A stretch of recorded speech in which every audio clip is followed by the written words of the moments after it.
بسم اللہ الرحمن الرحیم۔ السلام علیکم ناظرین، کیسے ہیں آپ؟ امید ہے آپ سب خیریت سے ہوں گے۔ اگر آج آپ لوگوں نے درود پاک نہیں پڑھا تو برائے مہربانی درود پاک پڑھ لیجئے۔ آج کا ہمارا واقعہ ہے تاریخ اسلام کا حیرت انگیز واقعہ۔ سلطان نور الدین زنگی رحمۃ اللہ علیہ عشاء کی نماز پڑھ کر سوئے۔ کچھ ہی دیر بعد اچانک اٹھ بیٹھے اور نم آنکھوں سے فرمایا، میرے ہوتے ہوئے میرے آقا دو عالم صلی اللہ علیہ وآلہ وسلم کو کون ستا رہا ہے؟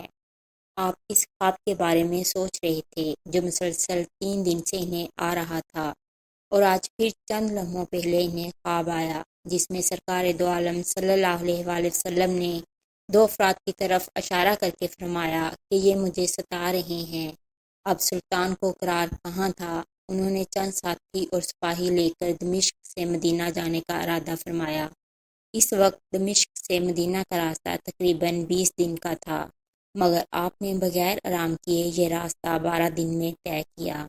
مدینہ پہنچ کر آپ نے مدینہ آنے اور جانے کے تمام راستے بند کروائے اور تمام خاص و عام کو اپنے ساتھ کھانے پر بلایا۔ اب لوگ آ رہے تھے اور جا رہے تھے، آپ ہر چہرہ دیکھتے مگر آپ کو وہ چہرے نظر نہ آئے۔ اب سلطان کو فکر لاحق ہوئی اور آپ نے مدینے کے حاکم سے فرمایا کہ کیا کوئی ایسا ہے جو اس دعوت میں شریک نہیں؟ جواب ملا کہ مدینے میں رہنے والوں میں سے تو کوئی نہیں، مگر 2 مغربی زائر ہیں جو روضہ رسول صلی اللہ علیہ وآلہ وسلم کے قریب ایک مکان میں رہتے ہیں، تمام دن عبادت کرتے ہیں اور شام کو جنت البقیع میں لوگوں کو پانی پلاتے ہیں، جو عرصہ دراز سے مدینہ میں مقیم ہیں۔ سلطان نے ان سے ملنے کی خواہش ظاہر کی۔ دونوں زائر بظاہر بہت عبادت گزار لگتے تھے۔ ان کے گھر میں تھا ہی کیا، ایک چٹائی اور 2-4 ضرورت کی اشیاء کہ یکدم سلطان کو چٹائی کے نیچے کا فرش لرزتا ہوا محسوس ہوا۔ آپ نے چٹائی ہٹا کے دیکھا تو وہاں ایک سرنگ تھی۔ آپ نے اپنے سپاہی کو سرنگ میں اترنے کا حکم دیا۔ وہ سرنگ میں داخل ہوئے اور واپس آ کر بتایا کہ یہ سرنگ نبی پاک صلی اللہ علیہ وآلہ وسلم کی قبر مبارک کی طرف جاتی ہے۔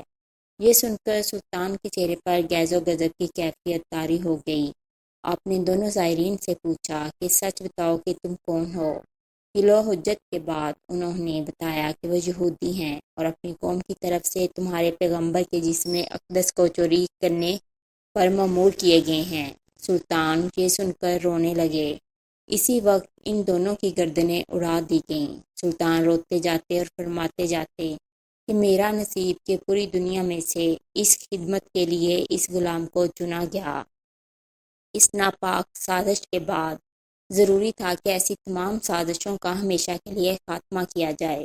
سلطان نے معمار بلائے اور قبر اقدس کے چاروں طرف خندق کھودنے کا حکم دیا، یہاں تک کہ پانی نکل آئے۔ سلطان کے حکم سے اس خندق میں پگھلا ہوا سیسا بھر دیا گیا۔ بعض کے نزدیک سلطان کو سرنگ میں داخل ہو کر قبر انور پر حاضر ہو کر قدمین شریفین کو چومنے کا سعادت بھی نصیب ہوئی۔ اگر آپ کو میری یہ ویڈیو پسند آئے تو اسے لائک اور شیئر کریں، میرے چینل کو سبسکرائب کریں اور کمنٹ سیکشن میں اپنی رائے کا اظہار لازمی کریں۔ شکریہ۔